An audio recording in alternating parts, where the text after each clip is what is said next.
Today I want to share some products that I regret purchasing this past year, and hopefully I can de-influence you a little bit from making the same mistakes that I did. So let's jump right into it.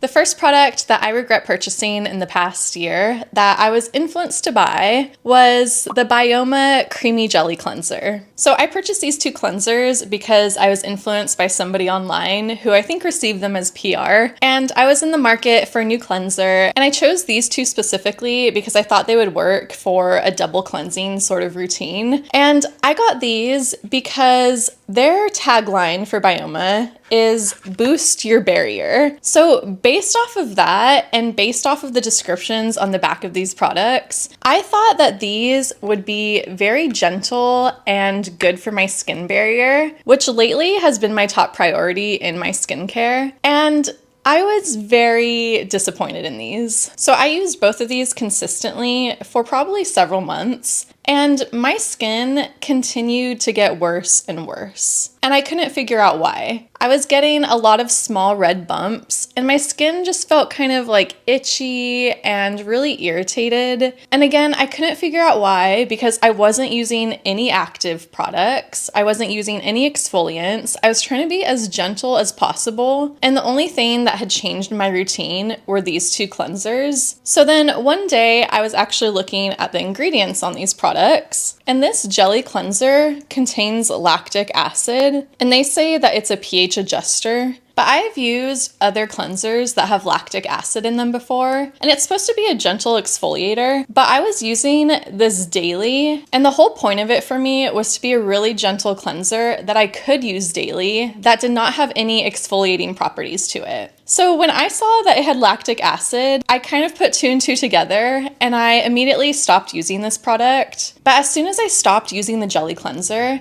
I noticed my skin improving. It just felt overall calmer and not as irritated and red and bumpy. And when I did try to use this again, my skin went back to feeling really sensitized. So I do not think that this product lives up to the Byoma tagline of boosted barrier, better skin, because this was actually damaging my skin barrier. Plus, I feel like the packaging on these has so much plastic, and it's just so bulky and feels wasteful. It's cute, but I don't feel very good about purchasing these. And because my skin barrier was not happy using them, I will not be purchasing either of these again.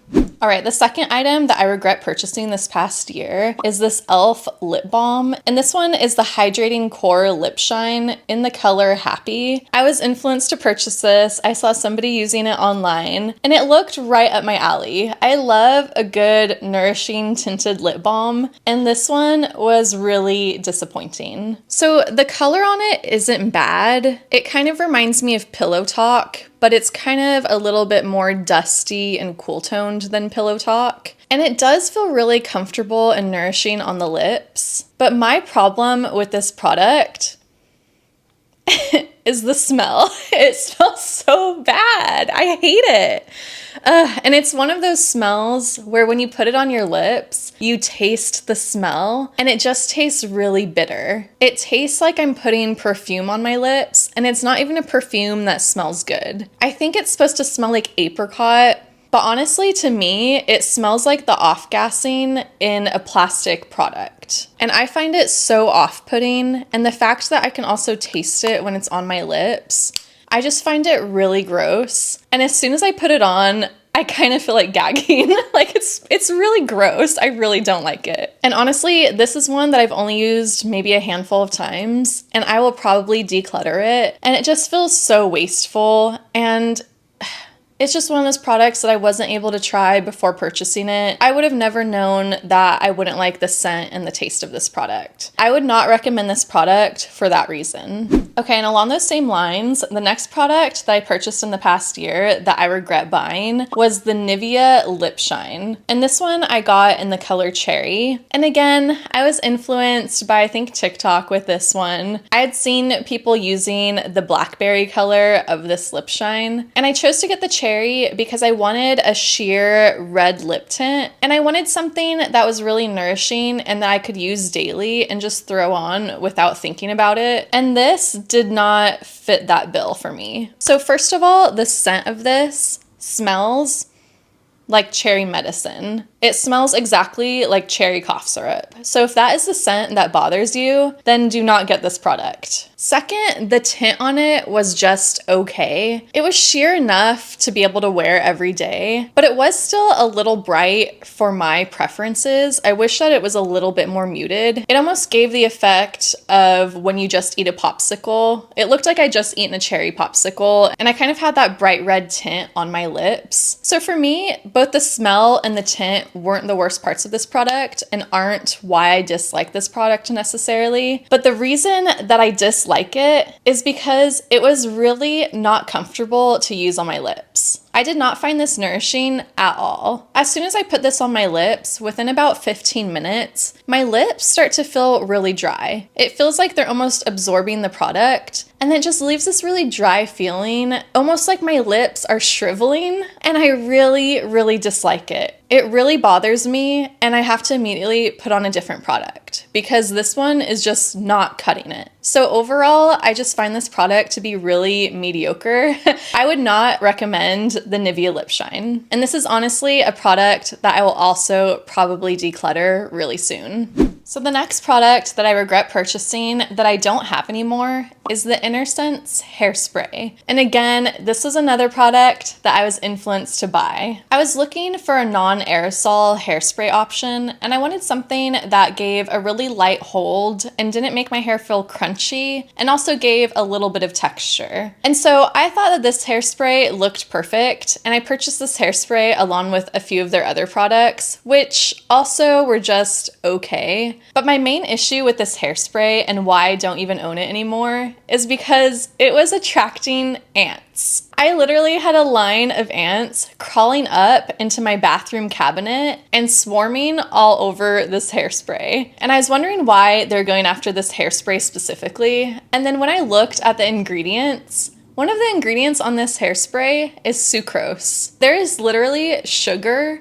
in this hairspray. And so no wonder why the ants were going after it. And I just didn't want to create an ant problem in my apartment because of a hairspray. So I have since decluttered this hairspray, and it is not a product that I would recommend. Another hair product I regret purchasing this past year is a boar bristle brush. So I think, again, I was influenced online that I needed a boar bristle brush to make my hair nice and smooth and to transfer all the oils to the ends of my hair. And so I purchased this boar bristle brush, and it didn't cost that much, but I still regret purchasing it because I've maybe only used it a couple of times. And it's just one of those things that doesn't easily fit into my routine, and I never feel the desire to use it. Whenever I use it, it really flattens out all my waves and curls and makes my hair look really flat and just plastered to my scalp. And maybe it was kind of transferring the oils to the ends of my hair, but I feel like I would have to brush my hair a lot and be really consistent with doing this daily in order to see any results from this. And I just couldn't get myself to use this on a daily basis. And again, I've probably only used this a couple of times. So this is something that I regret purchasing, and I don't think is necessary unless you want to take the time to incorporate this into your daily routine. So going back to a couple lip products that I also regret purchasing this past year, the first one is the Clinique Black Honey Lip Oil. And I don't have this one anymore because I got a refund on it because I disliked it so much. It's very rare that I try to return or get a refund on a makeup product because it just feels really wasteful. But this is one of those products that I got a refund for. There were a few reasons why I decided to return this product. The first one being that I was just really disappointed in the performance of this product. This lip oil was one that I had been eyeing and wanting for several months. And I was waiting until fall to purchase it because I thought it would be the perfect fall lip color. It felt very comfortable on my lips. It was very lightweight and felt nourishing, but the color faded within 15 minutes. And it pretty much looked like I was wearing a clear lip gloss. And this product was very expensive. I want to say it was around $30. So for that price, I want something that's more than a clear lip gloss. And then on top of that, this lip oil was also marketed as being both a lip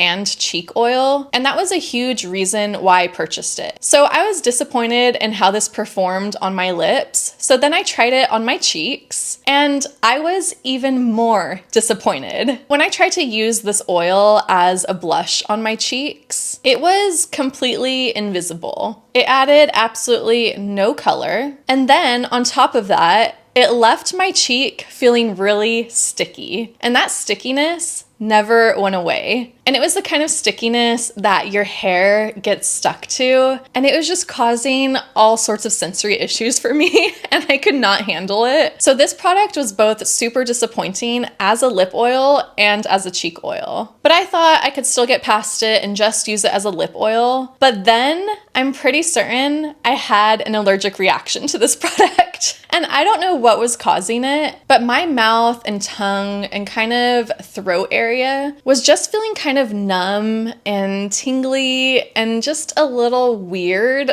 And it was really hard for me to tell what was going on, but it was only happening when I was using this product on my lips. And so I'm pretty certain that I was having an allergic reaction to some ingredient in this lip oil, and that is ultimately what caused me to get a refund on it. Because I was not going to be spending $30-something on a product that was making my throat close up. So I wouldn't recommend this product to anybody, not only because I had an allergic reaction to it, but because the product wasn't even good and didn't even do what they advertised it to do.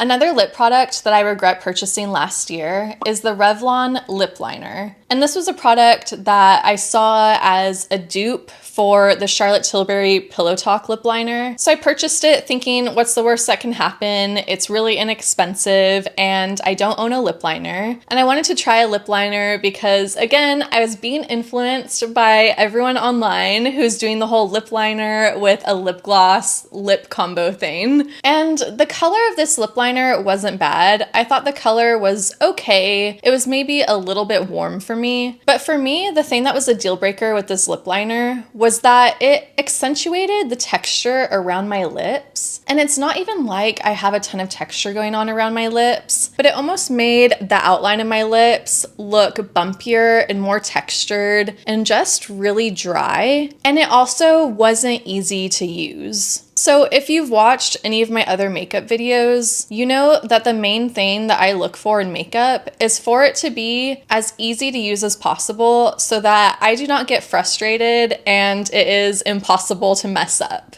And this lip liner I just didn't find to be very forgiving. I would put it on and it would set down almost immediately, so I didn't have a lot of playtime to kind of smudge it out, and if I messed it up, it would be stuck in place. And then with it looking really dry and accentuating the texture around my lips, it was something that I maybe used once before I decluttered. So this was definitely a product that I regret purchasing in the last year, and that I would say just save your money. All right, another makeup product that I regret purchasing this past year, and this one I really debated whether I even add it to this list, but I decided to include it, and that is the Kulfi eyebrow gel. Why I debated adding it to this list or not is because I don't think that this is a bad product. I actually think this is a really good product, but this product is just not for me. And so it's one of those things that now sits in my makeup cabinet and just barely gets used, and I always feel a little sad whenever I need to use an eyebrow gel and all I have to use is this one. And I really wish that I could purchase another one and not feel like this one was going to waste. So I'm trying to get through this one and use it all up before I purchase another one, but I'm really finding that to be a struggle. And the reason why I don't really love this eyebrow gel is because it's just a little finicky. Like, I have to go in with a really light hand and just do one swipe through, and then I have to use their brush that's on the other side to comb it down. And if I use too much of this product, like if I just go through and do 2 swipes rather than just one, then it is really hard for me to comb down and get my eyebrows in place. And they just look kind of wet and more of a laminated look. And my eyebrows are a little longer, so they can't just stick straight up and look normal. For other eyebrow gels, I would just comb it through and then comb them down like that. But this one I cannot do that because then they'll end up looking really wet and weird, and I'll end up messing with them a lot, and then I'll have applied too much product, and then I have to like comb through them and try to get the product out to redo it. It just causes so much frustration, and doing my eyebrows with just a clear eyebrow gel, in my opinion, should not take more than 1 minute. If it's taking more than 1 minute, then that is way too difficult for what I'm trying to achieve, because I just want a really natural eyebrow look and I'm not trying to do anything fancy. So I just want something that is so easy that I can't mess it up. And with this eyebrow gel, I can definitely mess it up. If you like a laminated look to your eyebrows and you want maybe a medium hold and an eyebrow gel that's clear and doesn't flake at all, then this is a really good product. But if you want a more fluffy, natural looking eyebrow, then I do not recommend this product. Okay, the next products that I regret purchasing are a couple different deodorants. And I again was influenced to buy these. And these are two deodorants that I see creators advertising all the time. And that is Wild and Lume, or Lume, whatever it's called. Both of these I was very, very disappointed in. I have been on the search for an affordable, natural, aluminum-free deodorant for several years now, and the struggle to find one is very real. So I was so disappointed in this Wild deodorant. I bought a little 3-pack of these in order to test out a few different scents before I actually committed to the reusable packaging, because that was the main thing that I really liked about these Wild deodorants, was just how sustainable they are with their reusable aluminum packaging, with the refills and no plastic. And I really love that about these deodorants. But the product itself, I was really, really disappointed in. So I bought this little 3-pack with 3 different scents to try. And I actually gave this one to my partner, Stefan, to try out. And both of us did not like it at all.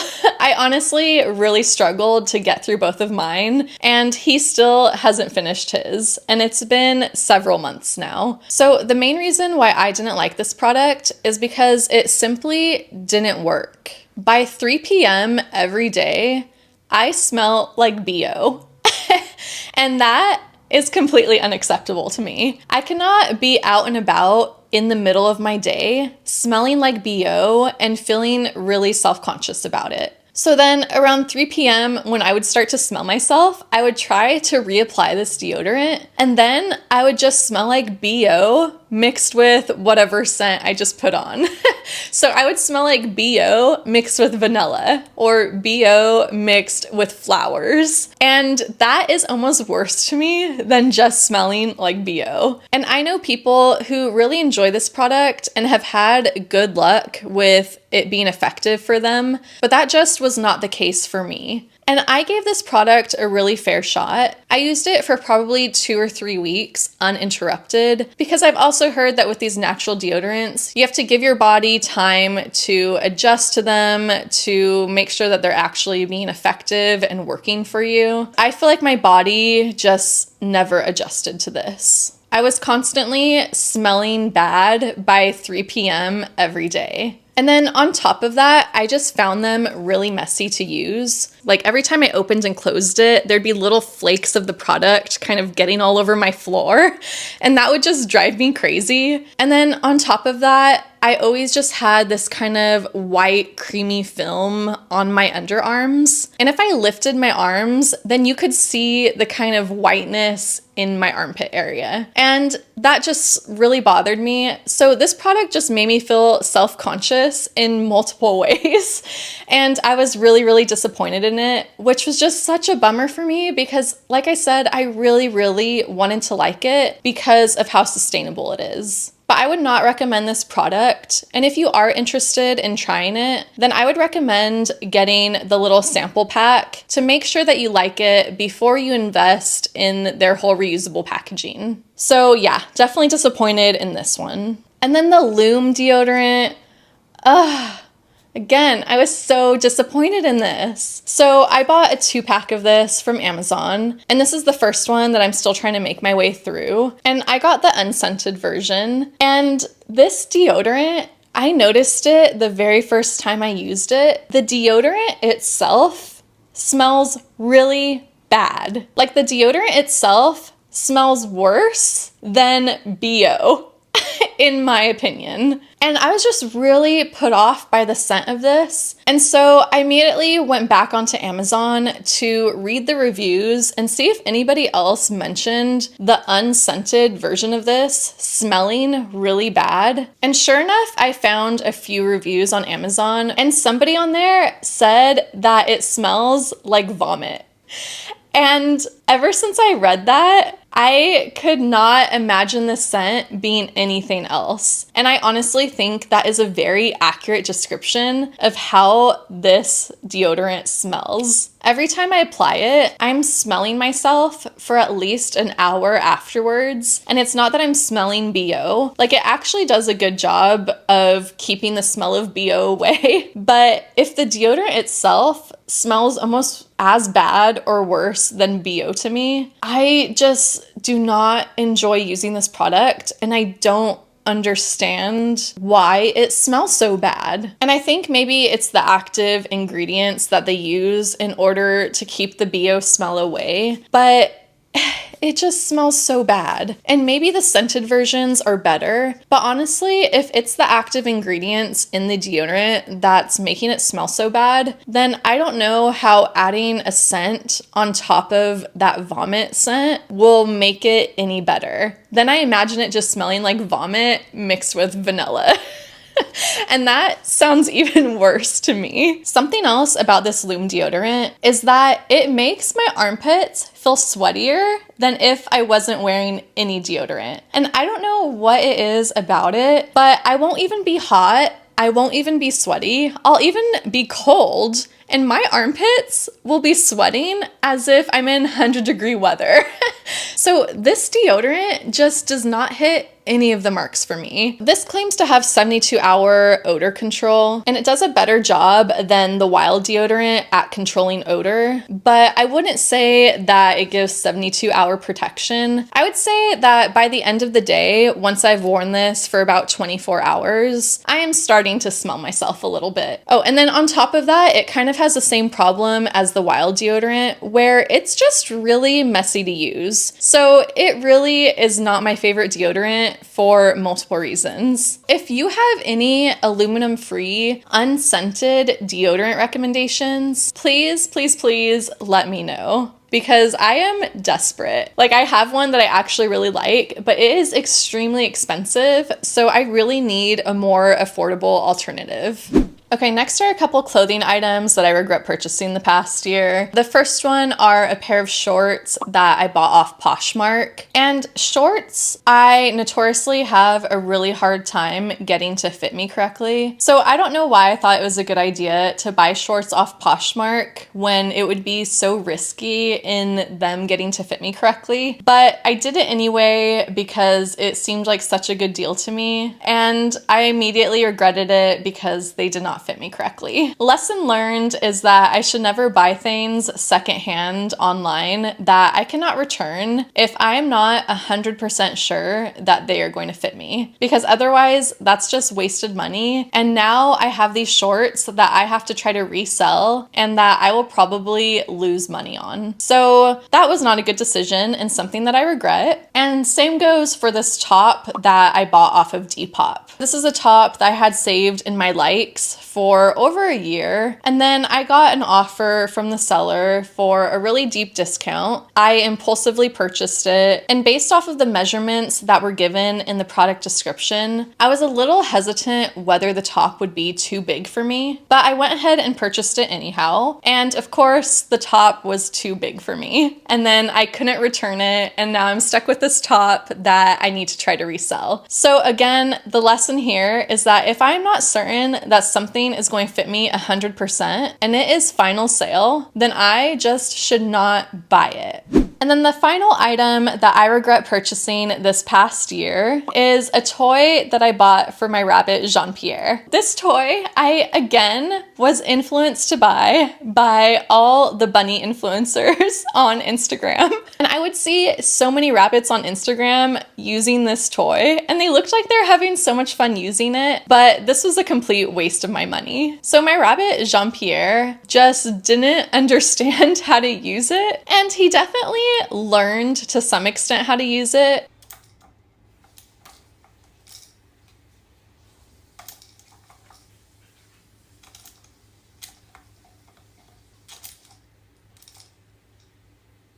But I think my main issue with this toy is that it is not intuitive for a rabbit to be trying to spin these little plastic test tube things to have food come out of them. Like, that is nowhere close to anything that a rabbit would be doing in the wild to get food. So something like the snuffle mat that I have for Jean-Pierre, he really loves, and that actually was very much worth my money because foraging is a natural instinct in rabbits to be digging around looking for food. So he very quickly learned that toy and really enjoyed it. Whereas this puzzle test tube toy, I could tell that he never fully enjoyed using it and was just kind of confused on what the whole point was around this weird plastic device.